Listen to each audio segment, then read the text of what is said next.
Mga kababayan, magandang araw po. Andito po tayo ngayon sa Tayak Hill sa Rizal, Laguna. Ayan, kung mapapansin nyo po mga kababayan, medyo maulan po ng kauntian.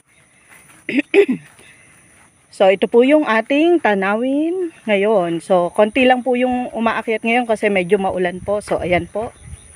Ito po yung mga tanawin dyan mga kababayan. Ayan, ililibot ko po kayo. Ito po yung cross natin. Ayan po.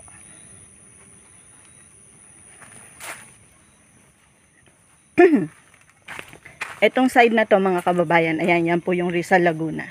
Ayan yung may mga kabahayan pong maliliit na yan. Ayan, ito po. Yan, ito, yan mga kababayan, yan po yan. Tapos ito naman side na to, San Pablo area na po yan. Ayan, kung matatanaw nyo mga kababayan, yung medyo may, itong mga green na to. Teka, ituro ko lang sa inyo. Ano ba? Yan, ito mga kababayan. Ayan yan. Mga lawa po yan. 7 lakes po ng San Pablo. Tapos ito sa bandang side na ito po, Batangas na po ito. So ayan, medyo maulap po mga kababayan. Yun, may fog po. So ibig sabihin, magiging maulan pa po itong maghapon nating ito. So tara mga kababayan, pababa na po tayo. So ayan mga kababayan, mapapansin nyo po, meron po tayo dito yung mga steps. So, lahat po ng mga nagdo-donate, yan po sila. Dati po kasi 500 lang per steps. Pero ngayon po, siguro ganun pa rin naman. Marami pa pong kulang dito. Kaya sa mga pwede pang mag-donate, ayan po yon. So, kalimitan naman po mga taga Rizal at saka mga karatig bayan po yung nagdo-donate natin. Tsaka yung mga kakilala at kaibigan po nila. So ayan po mga kababayan, yan po yung mismong view. So ayun naman po yung view ng ating bundok. Ipapakita ko po sa inyo pagbaba ko.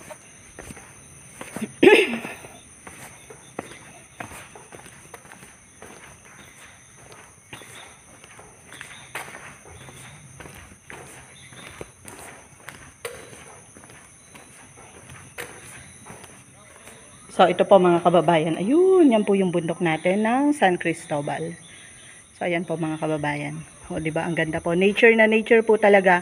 Kaya sa mga nagnanais pong pumunta dito mga kababayan mula po sa Manila, sakay lang po kayo sa Hill Puyat po. Pwede po kayong sumakay ng bus. Ang signboard po ay Palusena. Baba lang po kayo ng San Pablo. Then from San Pablo, sakay po kayo ng Paliliw na Garland na jeep. Baba po kayo ng Rizal sa tapat po na elementary school. Ayan, meron na po mga tricycle doon na nag-aantay para po makapunta kayo dito sa Tanaw de Rizal. Ayan po. So ayan, may mga halaman na bumulaklak na po tayo dito. Ayan, meron po tayong mga naka-display. Ito siguro gagawing ilaw po. So ayan, meron tayo daw na I clean the air, you breathe. So ayan, yung pong nasasanghab natin ditong mga hangin ay talaga pong malinis kasi mula pa po sa ating mga halaman yan. Ayan po. Ang ganda ng ating mga kabundukan natin mga kababayan. Ito po. San Cristobal po yan. Tapos itong kabila po mga kababayan, di lang po masyadong tanaw pero Banahaw po doon. Kabilang side na po ay Quezon, Batangas, parang ganun.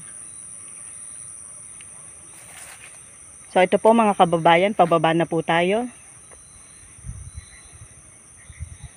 So yung pag-akyat po dito mga kababayan, kung maglalakad po kayo or magja-jogging, siguro abutin ng 1 hour to 2 hours po. Depende po sa inyong capacity at saka sa bilis po ninyo maglakad or tumakbo. So karamihan po dito ay nagpupunta yung mga riders, mga nagja-jogging, tsaka nature tripping, yun po. So napakaswerte po natin mga kababayan at meron po tayong ganito sa ating lugar. So ayan po mga kababayan, shinare ko lang po sa inyo.